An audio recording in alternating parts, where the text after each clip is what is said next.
we are very excited to have Sky Gray and Pam Mcphee with us. Sky is the program manager for the Valley of the Moon Children's Center out in California. She's also been involved with AEE for a long time, used to be the director of accreditation, and was also the executive director of the Santa Fe Mountain Center, an excellent accredited program out in New Mexico. Pam Mcphee is the executive director of the Brown Center, a branch of the University of New Hampshire that creates experiential learning programs for a wide variety of audiences. Pam is also faculty at UNH and has been an outdoor instructor with pretty much every major outdoor education program in the country, including Knowles, Outward Bound, WEA, and Project Adventure. So we're very excited to have you two with us today. And our first story is going to be from Sky Gray. This is a situation that took place in Big Bend National Park involving a missing student. I don't want to spoil it for you, but I will say that this story sort of plays out and definitely resolves in a way that is quite different than any other missing student situation I've ever heard of.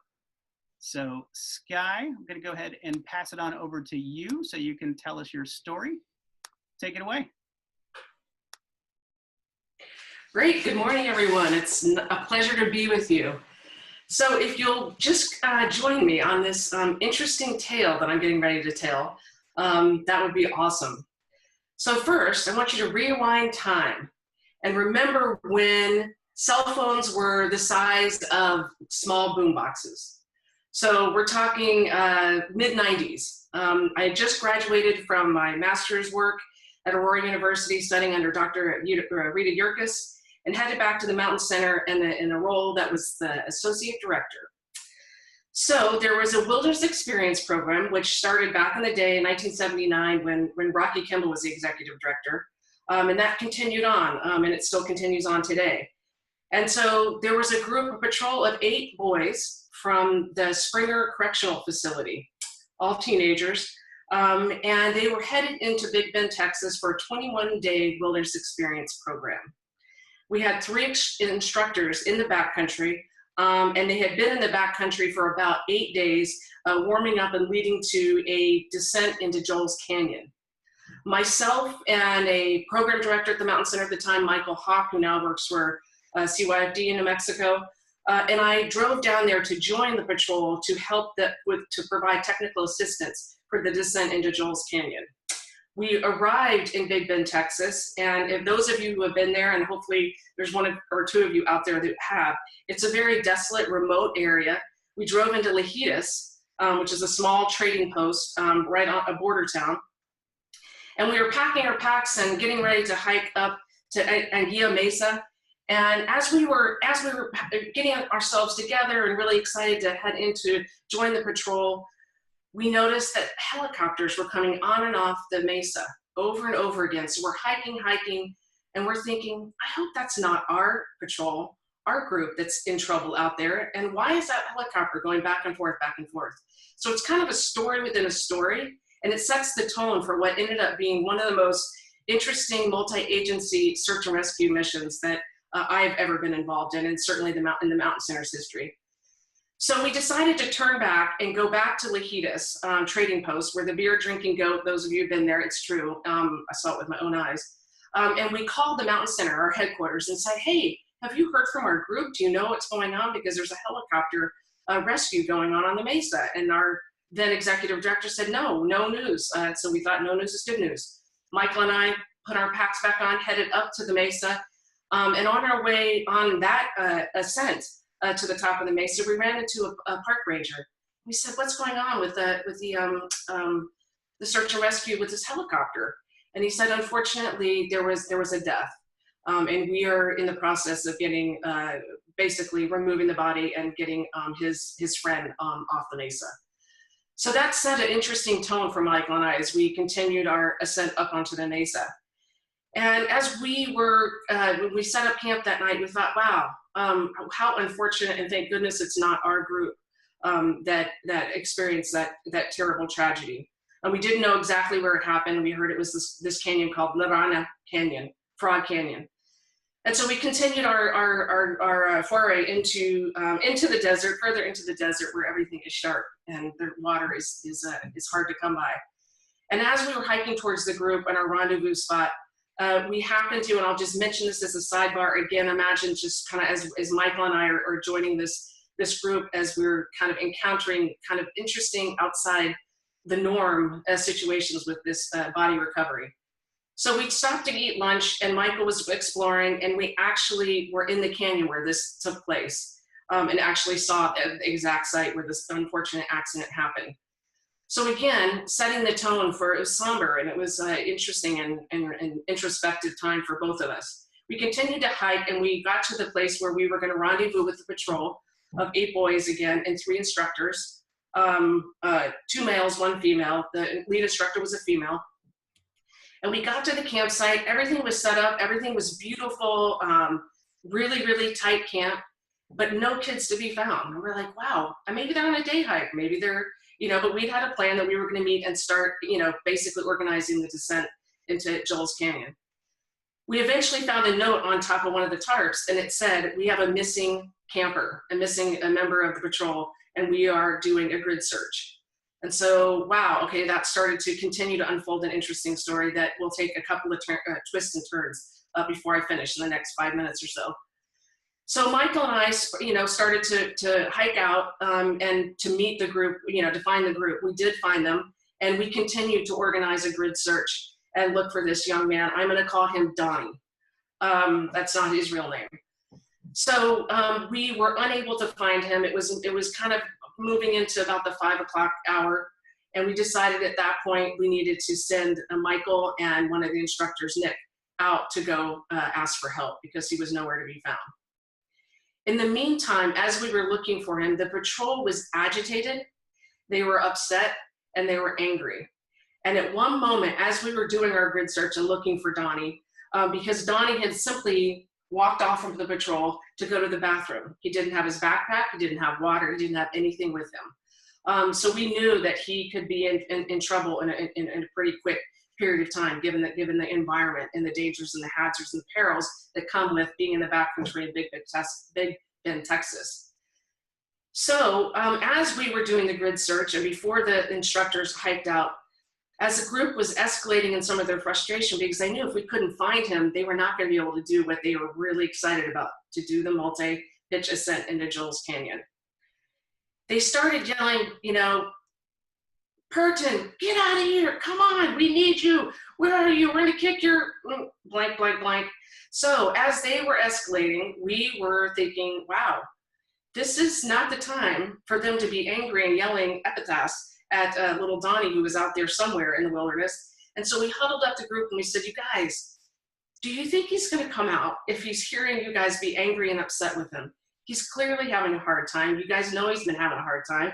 So let's figure out a different way to figure out if we can find Donnie. They all kind of stepped back, took a couple deep breaths and said, yep, you're right.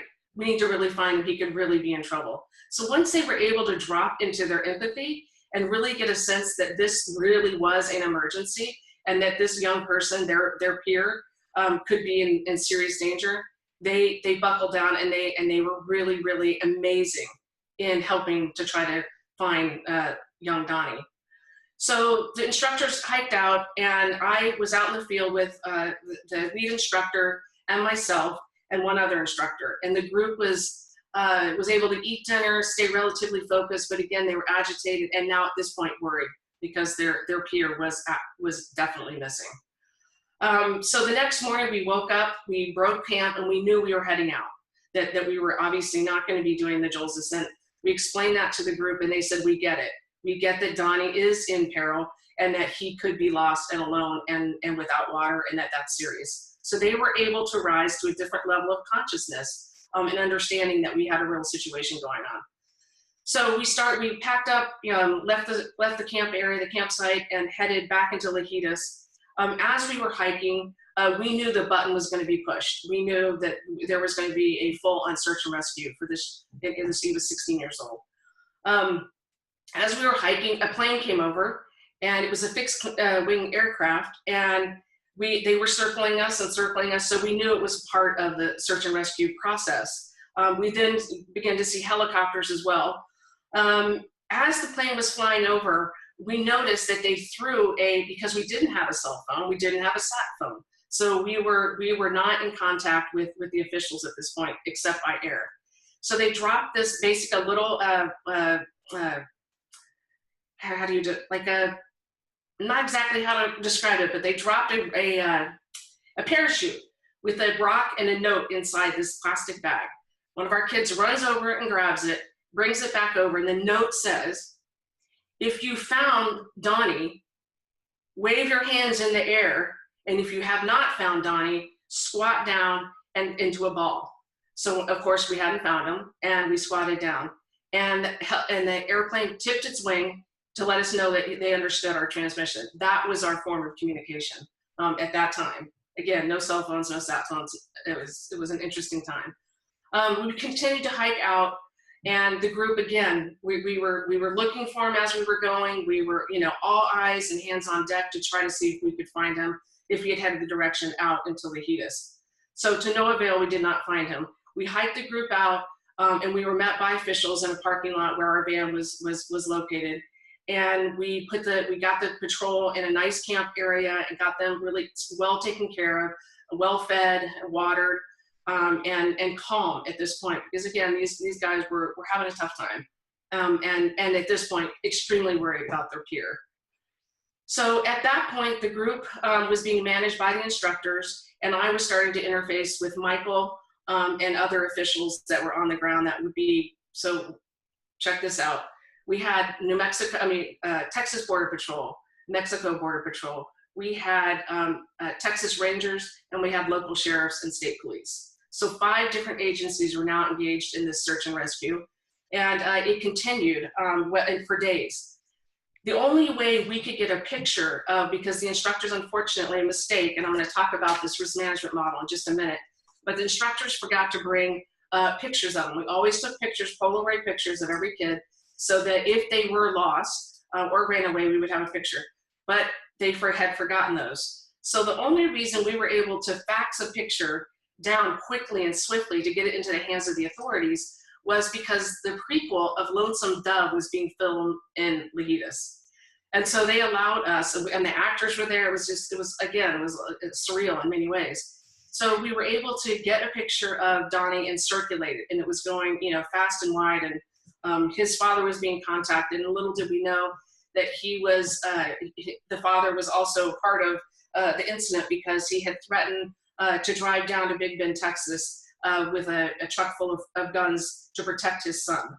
It was a real threat, so at all points bulletin was put on him because he was a part of the Branch Davidians. So the story just continues to get interesting and more interesting. Quickly, as we move to looking at the various factors that contribute to some of the pieces of the incident, I want to talk a little bit about this moment when Michael and I met this person. We had never seen him before. He just kind of showed up in our parking lot where we were interfacing with the officials. And he said, "What's going on?" And we said, "Well, we have a missing child." And he said, "What does he look like?" And we told him, and he goes, "I think I gave that guy a ride." We're like, "Oh my gosh, maybe he's not on the mesa." Then as Michael spreads out and they're doing an on-the-ground search, he comes across a group of outward bounders who are rafting on the Rio Grande. And he asked, "Have you seen this young man? He's this tall, he looks like this. This is his picture." And I said, "We don't know if it was him, but we did see somebody hiking down the side of the canyon on the river. And so perhaps this is your missing student." We still didn't know for sure, but we were starting to have hope that he was off the mesa and potentially in better shape than we thought he might be. And so we were hoping that we weren't going to be using a helicopter for the reasons that when we started to walk in, were being used for. So we were talking to a gentleman named Sheriff Willie. We said, "Sheriff Willie, we met this gentleman who we think picked up our student." And he said, "Who is that?" We described him. He said, "Oh no, that gentleman is known as a molester in our community." And so now we've gone from a missing person on top of the mesa to potentially an abduction or potential harm or trauma done to one of our students. So the story in the plot continues to thicken. We can't think it could get any weirder, but it continues to get a little weirder. We continue to work, again, across agencies, looking for this young man in a very, even outside of the mesa, that area of town, that area of the desert is unforgiving in many ways. So the story proceeds, and we are there for 4 more days, and the group is starting to, and they're doing stuff on the side and they're contained, and it's clear to us that we are not going to be able to locate this young man, and we had to head back to Santa Fe and get these kids back to their facility, and obviously do a debrief as well once we got back there. So we packed up the group, and the instructors took them up to the mountain center, and there was a debrief done because they came down with 8 and they left with 7. That is a disconcerting feeling, and if you've ever experienced that, it's the heightened worry and the anxiety and the care that we felt for this young man was significant. And his peers, despite some of their challenges, also were feeling that loss. So when I think about and look back at lessons learned and where we really kind of looked at various contributing factors, I want to bring this a model and show. If you haven't seen this is the Humanistic risk management model that Dr. Nina Roberts, myself, and thank you, and Kevin Muller, who used to work at the Mountain Center, created. And when we did the debrief, we used something similar to this because we've advanced it over time and made it even more specific. We looked at what are the behavioral factors that went into this young man leaving the course. What were the technical risk factors that went into us being able to mobilize and actually look at how we were going to find this young man?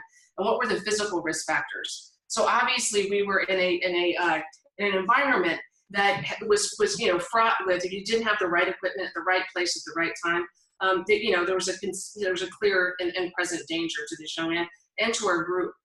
So in hindsight, here are some of the things that we learned. There were a couple of dynamics happening with this young man before he left the course. There was a transference issue happening with one of the lead instructors who happened to be a female. And she actually hiked out at one point and called me. I was the person on call and said, I'm not sure what's going on with this young man, but there is definitely clinical issues emerging for him. So we had decided to really keep a close eye on him and make sure that we were really kind of wrapping around some of his behaviors and supporting him through some of his struggles and challenges and not believing that he could actually complete the course. So that happened. And she did an excellent job, and the instructor team did an excellent job. However, there were some instructor team dynamics going on that contributed to some distraction around how he actually left the course and where they were at as an instructor team in terms of supervising and mitigating some of the risks that were starting to pose. And then him being, not in a great place, and then not recognizing in a timely fashion that he didn't come back from his bathroom break. So that was one of the contributing factors. There was dynamics, there was distraction, and unfortunately, too much time went by before they realized that this young man was actually missing. The other piece that we looked at in terms of some of the contributing factors was that the group had not completely formed their dynamics, so that when he went missing, their reaction was very agitated, and they were not very contained in terms of being briefed about what was happening with the search and rescue efforts before the authorities came in. So the instructors had to kind of fall back and regroup around some of those pieces. The other piece that happened as a result of this incident is that New Mexico CYFD kind of folded ranks and basically didn't allow us to take kids out of New Mexico, out of our New Mexico borders as a result of this issue. So fast forward, and I'm going to conclude in just a moment. So we left, Michael and I drove, a 16-hour drive, and we was like, this is the weirdest feeling ever. We are leaving, our course area without one of our students. Days and weeks and months went by, and nobody had found this student. We started to think that perhaps, something really terrible had happened to him because nobody had contact with him. His father, his parents, his mother, he was missing as he just vanished. So a year later, we get a phone call from Springer, a correctional facility, juvenile correctional facility, and lo and behold, they had found Donnie. And Donnie did get off the mesa, and Donnie was resourceful, and Donnie was determined that he was going to reunite with his father somehow, some way. But in the meantime, he got a job at a church, and he lived at that church for a year, and he was paid, and he was doing extremely well.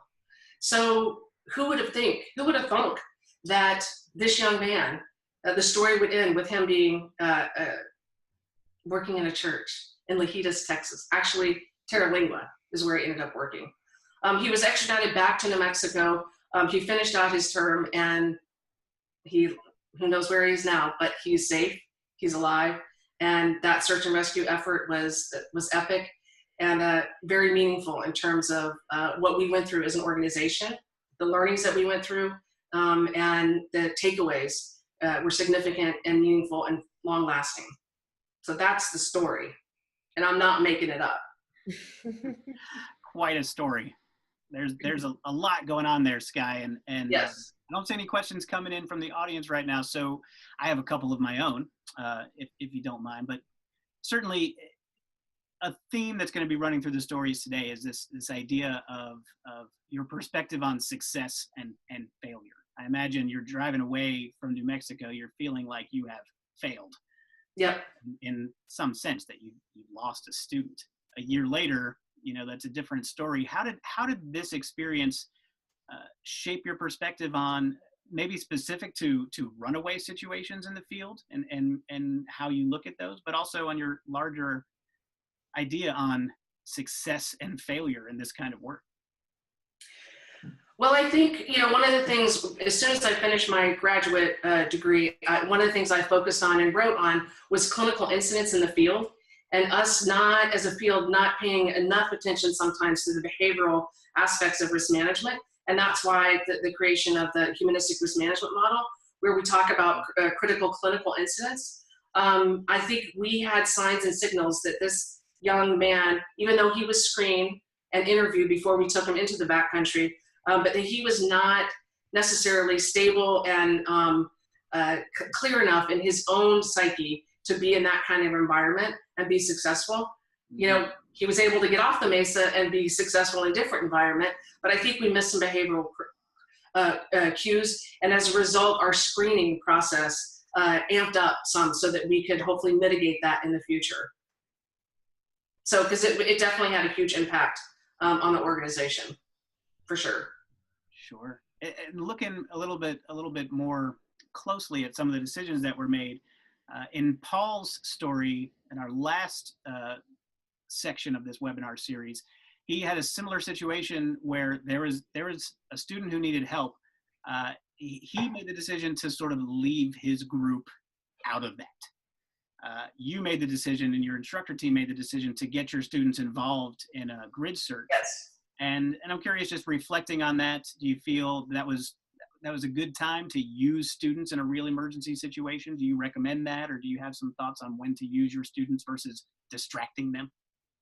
Well, it was very clear that given the imminent danger that we knew he was in, and it's clear, again, if you haven't been to Big Bend, Texas, water is a scarce resource. Everything pretty much is sharp.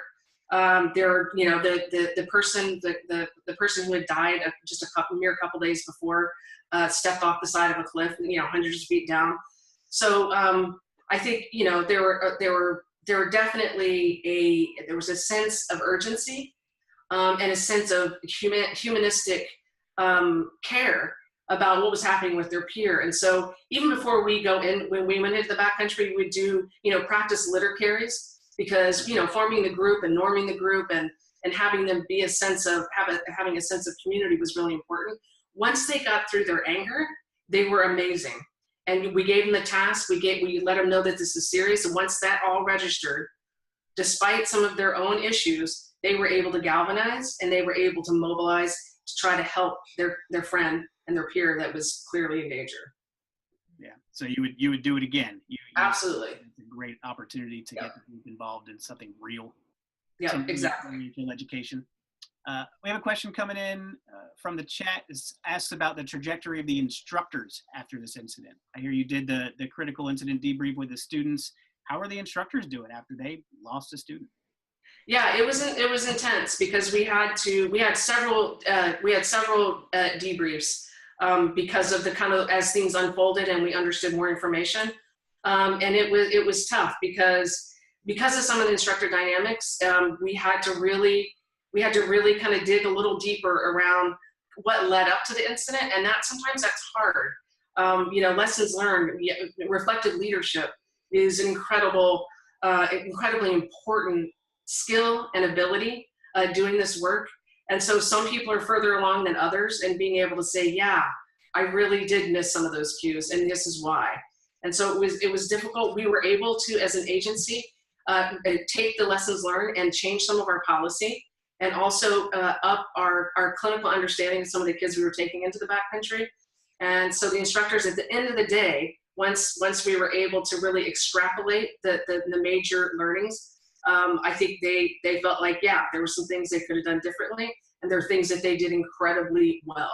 And keeping that group together and keeping them focused and connected through a really critical, and imagine these guys are not necessarily flattered when you have all the officials that were swarming around us, State Patrol, New Mexico Border Patrol, helicopters. It was a full-on search and rescue, and they were able to keep it together and get a life skill and a life lesson, I think, about how to galvanize and how to organize. Yeah, and a follow-up question: Did they continue instructing? Did they? Yes, all of them are amazing instructors. If you do this work, we're going to make mistakes, right? We try to do everything we can to mitigate. And at the end of the day, sometimes we miss things, and sometimes we think something's this way and it's actually this way.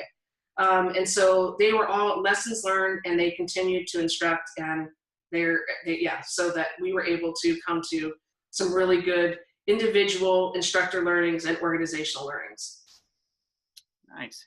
Well, there's so many more directions we could go with this, but I do want to be attentive to time and start moving towards our next speaker. That's Pam Mcphee, and I think, let me just a little throwback Friday for you. This is Pam a few All right. years back.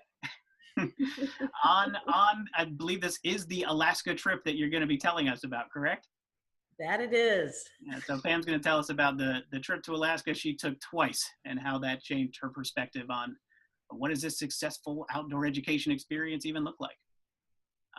Pam, I'll turn it over to you. Great. Thank you, Dan. Hello, everyone. Yes, this is a story of long ago and far away, in that it was when I was an undergraduate in the early 80s, and I wanted to be an intern. WEA said, yes, we'll take you on. And for those who aren't familiar with WEA, it was started by Paul Petzold. So Paul Petzold had been an Outward Bound instructor, went on to start Knowles, really focusing on leadership skills. And then he actually left Knowles to start WEA, and the idea of teaching judgment. Important backdrop to this story. I wanted to learn from what does it mean to teach judgment, as well as to go to Alaska. And so after a bus trip to Idaho, the Paul Petzold Wilderness Lodge, and meeting with the outfitter, driving up the Alcan, a month later, we're in Alaska. And why is that important? Because the instructor, the head instructor who was supposed to be there, we were just, our base camp was at a homesteader's. So there's no phone, no electricity, never showed up. So there we were with gear for 10 people for 9 weeks without a lead instructor. The assistant instructor was there, as well as myself. Go back into town, have a long conversation with Paul Petzold, and Paul basically says to me, we think you can do it. You could be the assistant. Paul, I've never been on a glacier before. How can I be the assistant? And well, my number one, Pete Peterson, has been with you for over a month in many trying situations, driving up the Alcan. He thinks you can do it. So tough. There I am, early 20s, trying to decide, do I say yes to something that feels overwhelming? And the way I said yes was, like, okay, Paul, I'm going to do it. But with the one caveat that if anything happens, it's your fault for hiring me. He says, got it. I'm like, okay. And thus the adventure began. 9-week program. Everyone, the participants were all older than myself. Interesting dynamic. The now head instructor had been there the year before, so we had some experience. There was shakedown, which is around skill building the first few weeks. We started on one side of the bay, and it involved kayaking, rock climbing, glacier travel, procuring food to supplement what we had brought. So we had a really good sense of people's skills and abilities as we were gearing up towards this expedition. This expedition was twofold. One, to go and climb peaks we've never climbed before. That had, as best we understand, never been climbed before, and also to do some USGS field ground truth for the glaciers. It was clear before we went on an expedition that there were some people that this was not going to be in their best interest, nor the best interest of the expedition team. So what was great is it was a small, nimble organization, and we could figure out what to do with the folks that weren't going to go on expedition. So they had other things. There was an archaeological dig going on. There's a Russian village. There was kids to work with the help of the outfitter. We were good. So our numbers had reduced. On to the expedition. Same thing, Sky, no sat phone, no cell phone, no radio, 2 weeks away from the nearest radio, and a whole body of water. We kayak across the bay, backpack to the rock, rock to the ice, ice to the snow, snow to the peaks, Bergschrunds, the whole bit. So it's an amazing trip, a lot, incredibly heavy packs. I think the picture that you showed, Dan, was of one of ferrying gear back and forth, and that was actually looking back down to where we came from, picking up more gear from an empty pack. Yeah, and you can see the fissures. It was really an interesting, where you would have a route one day, the next day wouldn't be doable because of the fissures in the ice and the crevasse rescue, those kind of things. But that's all right. I had my trusty Freedom of the Hills book. I felt good. We are about to conclude our expedition, really feeling good about it. At that time of the year, the sun just circles around the sky, never gets dark. However, what would have been seen as kind of a sunset, the sky was just a flame. And, you know, red sky at night, sailor's delight, I was kind of going, what's going to happen here? And indeed, as we slept, winds kicked up. In a glacier environment where there's snow bridges, you wand off an area that's safe to be in that you assume are no snow bridges. So we're all really packed together, and the wind just flattens our tents. We can't even yell into each other's ears. We're in the midst of absolute chaos, and we were able to get all of us into one tent. So now we have 5 people in really a 2-person tent, 4 people holding up the sides of the tent while 1 person could squat in the middle. And this was for a very long period of time, over a day. And I was at the point of going, this is fascinating. If we survive this, just imagine how we might change our lives. So I'm wanting to have these deep conversations around looking back over your life and what would this and that. And well, instead it was, get your elbow out of my side. That's my Cheerio. I can't believe, we're just at each other's throats. So life or death situation, and we're at each other's throats. It really did feel like a Lord of the Flies situation. We did make it through. We did have to do a force march down in all one movement, what had taken many, many days, because we didn't have what it took to set camp again. Significant body loss of weight, about a third for most of us. And we get to the bottom. And when I eventually was saying goodbye to everybody and seeing them off at the float plane, I thought, wait a minute, we did the field checking. We did climb peaks that had never been climbed before. People got down alive. Why do I feel like such a failure?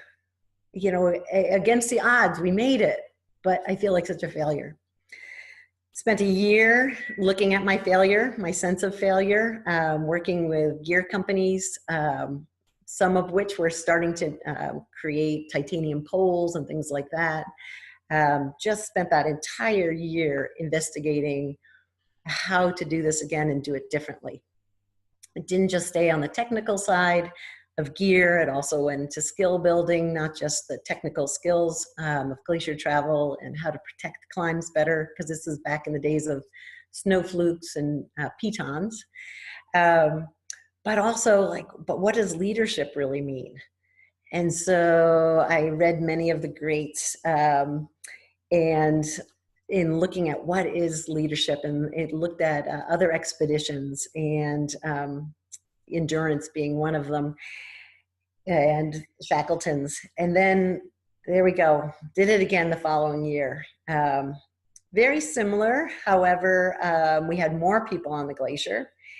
More people were ready for that expedition. I was another year older, more experienced, same head instructor. And in some respects, we were actually worse off because in our, physically, because in our traveling to the summit, one fellow's glacier goggles had come off and they were now snowblind.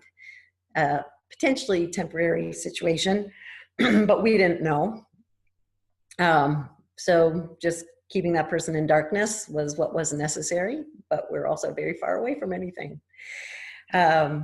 We had also had a person who had rappelled into had fallen into a crevasse, and in the crevasse rescue, the adze had hit their head and skunned their head, and so basically it somewhat scalped half of them. So we had had our share of challenges, but nonetheless, we were coming together pretty well. The sky turns color. It's like, oh no. And indeed, it was actually worse, because what we later on found out was that there had been a earthquake out in the ocean that had affected it. So on top of high winds, we now have rockfall and crosses opening up. This time, however, we were better suited to have those conversations, to say, yep, this might be it. And if this is it, how do we want to make the most of our time together, of our time here, being able to balance introvert, extroverts needs, spiritual needs for some, writing letters to those who might find us if we don't make it. Just a whole deeper depth and breadth of understanding what that moment might be for all of us, and what my role is as a leader, and also as a person who might be facing their own demise. Eventually we were able to do a forced march, but back down, same situation as the other, and somewhat worse, because now we have someone who is sight impaired. But when we get down, it was clearly for myself, and I think for others, a transformative experience. And I think the big thing for me, the takeaway that changed the trajectory of my life, was the idea of what we do is important, but how we do what we do is just as important. And by taking that year to really focus on not just the how of the technical skills, but also the why. Why am I doing this? And what is my role in working with other people? And how do I take my own ego needs and acknowledge them, and also somewhat put them aside as I understand what is my social contract to the other people in my party, as well as other organizations who are trusting us to do this trip. And just to prevent any further questions, after that last lesson, I did not go back to Alaska again. So that was enough. And it is a moment that totally steered me in the direction of how do I take these types of experiences and bring them into the front country. So folks who don't have the resources to go into the backcountry and have that kind of transformative experience can do that in the front country. So, so that's my story, and I'm sticking with it. Wow, that's a whole nother level, Pam.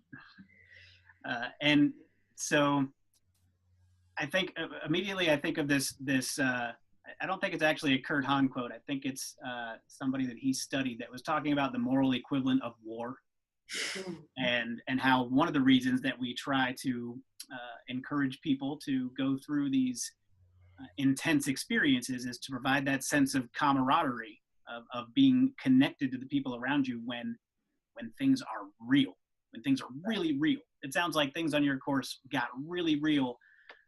I'm curious if you recommend that. Because honestly, you know, there's conversation about when you should be over your skis is probably not when you're with students. What are your thoughts on back to that decision of, okay, sure, I'll get promoted from an intern to an assist to go on this 9-week Alaska expedition. While it all worked out in the end, are you okay with that decision looking back on it? No, absolutely not. Totally, I completely agree with it. What you're saying is that you don't want to be doing something for the first time or taking those risks when you're in the, my opinion, when you're in the agreed upon, whether it be paid or unpaid, but agreed upon, I'm willing to lead you.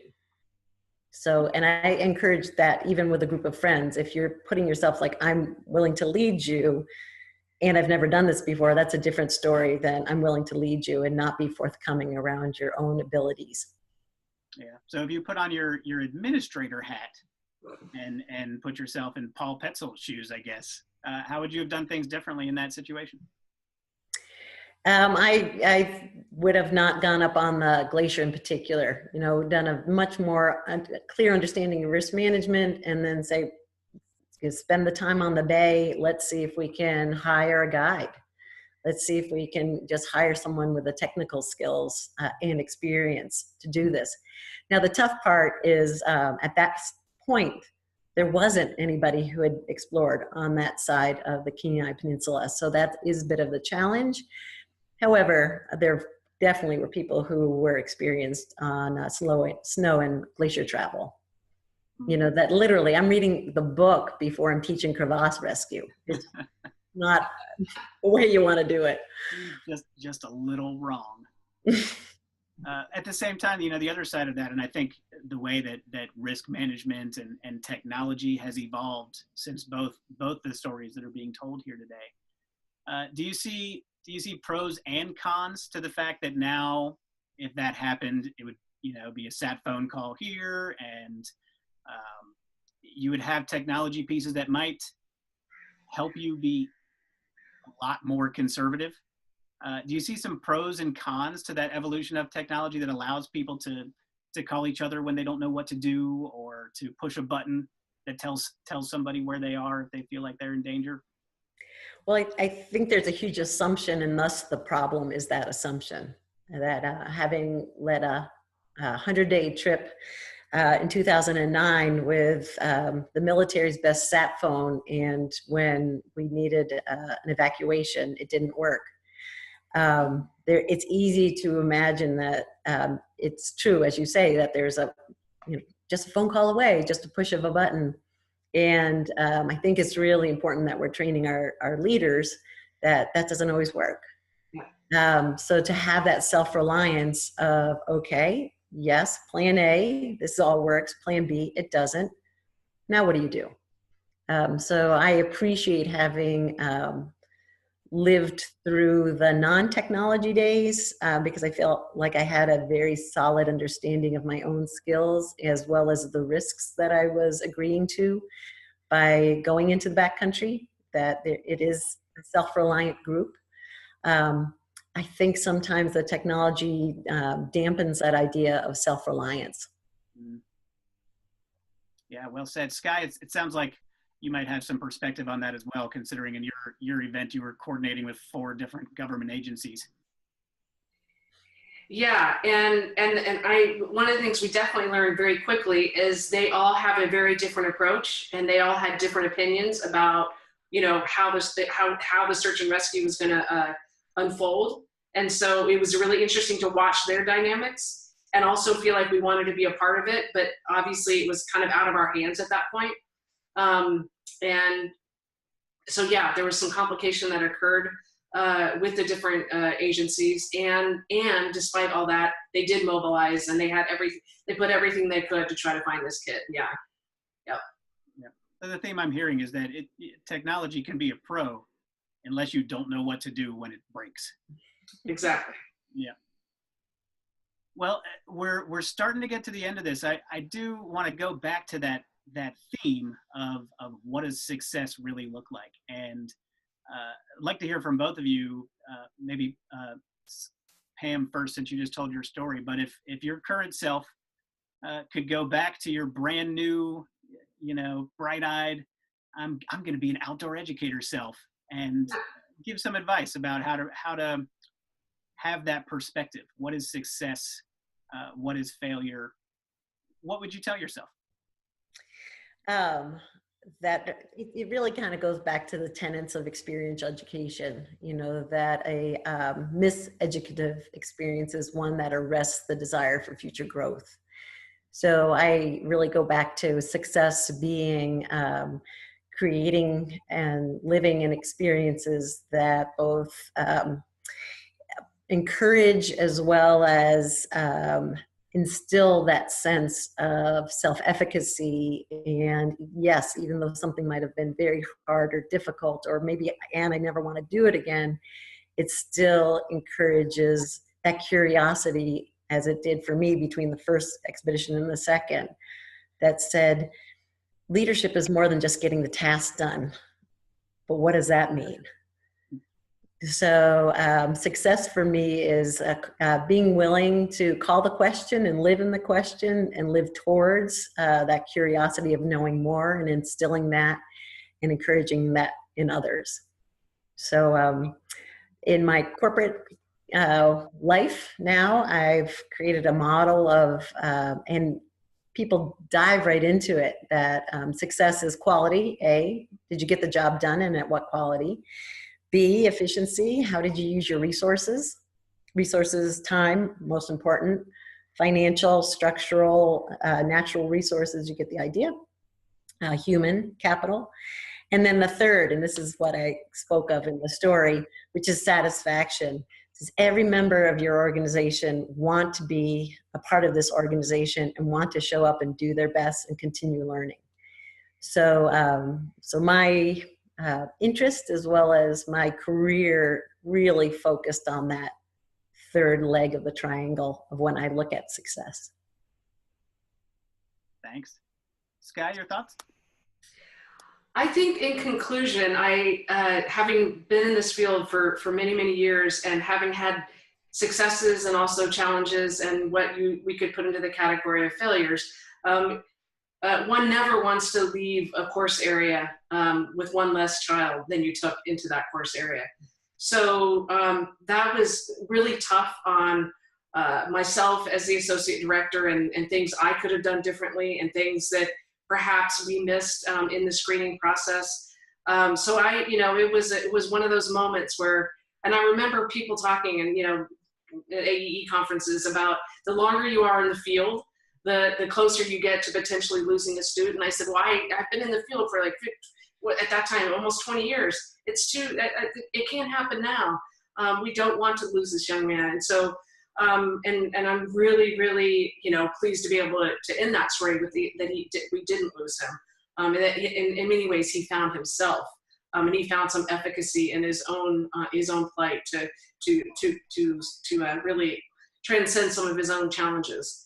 I think the other piece that really stuck with me, and it still sticks with me now, is our ability as a field to continue to look at risk. And Jed Williamson, has really instilled this in me, and in AEE and in the Wilderness Risk Managers Conference, for us to continue to not lose sight of the behavioral aspects of who's showing up, the histories of who's showing up, and making sure we do due diligence to make sure when we're working with kids at risk that we're looking at a multitude of factors and how we work, group competition, group composition, and how we work with some of those dynamics. I think the other lesson that was really, really key and clear is that despite, and I've said it several times, but despite some of the challenges that the group had, their sense of success around, again, mobilizing for the greater good became very apparent, and the transfer of that experience was definitely, because we work with those kids afterwards, was definitely apparent and it really stuck with them. So the takeaway for them was that they did the right thing. And a lot of times these kids are cast in a light that's not so pleasant. And so there was some self-efficacy and some self-confidence I think they gained as a result of this unfortunate situation, which fortunately resolved positively. It was certainly, it may not have gone that way given the environment and the terrain. So, and organizationally, we learned a lot, and this model was in large part advanced because of some of the things that happened on that course and other courses as well. So if you haven't seen this model, check it out. It can be really helpful. Yep, and we'll be sharing that as a resource on the webpage where you can view all the videos. I'm definitely reminded of I'll tell a very brief story of my own. When I was probably 5 years in as an at-risk instructor with Outward Bound, feeling like I know how to do this so well. I'm like so good at this. I can tell you when the students are gonna pull this particular behavior and how we're gonna respond to it. And I was feeling really cocky at that point in my career. And I was working with a relatively new instructor from a different school who really changed my perspective by asking me the question, whose course is it? Is it your course, Dan, or is it their course? Nice. And that was really profound for me, especially in thinking of how I can let go of some of my desires and outcomes and just let the course happen. And I think I'm hearing that in what you're saying about what is the definition of success, is that they have their course, and it might not always be pretty, but that there's learning that comes out of it, and everybody does make it to the other side of that course eventually. So we have a question coming in from Mike Gass, one of our presenters from a couple weeks ago. How has being an outdoor leader prepared you for life? It's a deep question, Mike, but let's take a few minutes with that before we wrap it up. Hi, Mike. It's great that you're on as well. I'll take a stab at that I think the outdoor leader, I would take that word outdoor and expand it, which is funny because oftentimes we think of the outdoors as expansive, and in this way metaphorical, is that how has becoming a blank leader. And so the blank for me speaks to being incredibly aware of my environment, whether it be outdoor environment, thus outdoors, corporate environment, school environment, inner city environment, so that that adjective before the word leader speaks to the context of which I'm working within. And then the leader speaks to the social contract I have with those which I lead, which is also important to realize that I'm a part of that. And I think, Dan, you said that very well. You know, that we can't negate that as calling ourselves leaders. We have our own ego needs. However, how do I be aware of them in a way that's in service to me and to others? So the outdoor part, Mike, for me, allowed me to have my own little Lord of the Flies experience, you know, outside of the social mores of society. What's the basic nature of humans? What does it mean to be in community? It provided a simplistic, in some respects, way to test some of those, so that when I was able to re-enter other environments, I had a better sense of self. Thanks, Mike. Thank you, Pam. Sky, your thoughts? Hey, Mike. I think yeah, I have a ton of thoughts, but I think in closing, the experience that I've had being an outdoor instructor and leader definitely shapes who I am. Whether I'm in a business situation, my role at Valley of the Moon Children's Center right now, because of all the different aspects of things that we're looking at. Again, back to the model, but living, to be able to ascertain, to be able to assess, to be able to respond as opposed to react, to be thoughtful. When this whole incident was unfolding, we have our safety and risk management plan, and I'm looking at the media protocol, and I'm looking at the grid search protocol, and I'm looking at all these different policies and procedures that metaphorically can apply to many aspects of life. And I think I am a better person in many ways because of some of the mistakes I have made doing this work, as well as some of the successes. But the mistakes are only, there's, what is our tolerance around that? And how can we as an industry and a profession make sure that our leadership skills and we're advancing risk management protocols that are inclusive and also far reaching, so that my leadership and our leadership as a field can transfer into various situations and settings. So thank you for that great question, Mike. All right. Well, thank you for those very insightful thoughts, answers, stories. We're about at the end of our hour, and I just wanted to take a second to thank you both for sharing. Also to thank everybody for attending these sessions and hearing these stories, participating in these conversations. One thing that I'm definitely taking away from it is that our stories matter. Our stories really do help shape who we are on a professional and personal level. And I don't know that we really create the best stories when we're sitting around in our comfort zones. So I appreciate that all of our presenters have gotten sometimes way outside of their comfort zones in order to create those stories that we can learn from. And I encourage us to do the same. Let's get out there. Let's try new things. Let's work hard to make the world a better place. And then when these stories develop, let's share them. And let's help make sure that other people can learn from our experience. And I'm glad we're able to do that through this webinar. We'll also be doing that at our 2018 International Conference in November, at our regional conferences, at future webinars, and lots of events and activities that AEE provides. So thanks everybody for being here. Once again, thank you, Pam and Sky and Mike, Jed and Paul and Denise for being our storytellers for this event. Have a great day. Thank you. See ya.